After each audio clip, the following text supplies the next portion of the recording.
How to transfer money from your PayPal account to your Payoneer account. Hey guys, welcome back to the channel. To transfer money from PayPal to your Payoneer account, first and foremost, you need to log in into your PayPal account. For this, you can open any of your preferred browser and visit paypal.com, giving your credentials to get logged in. Next up, you have to navigate to the payment section, or you could directly click on the menu, which is the three horizontal lines on the top left corner. From there, you can either select on send option. Tapping on the option of send or receive will give you an option to click on link your card. If you cannot find it here on the send section, you can directly go to the home page, scroll down a bit and you will see the option. Tap on it and tapping on it will take you to another page.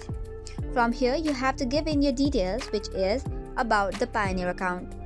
Enter the required routing and account numbers. After linking, you can now easily transfer funds from selecting the Payoneer account as your destination when sending money. So this is all for today's video. For more such contents, do not forget to hit the like and subscribe button. Thank you and keep watching.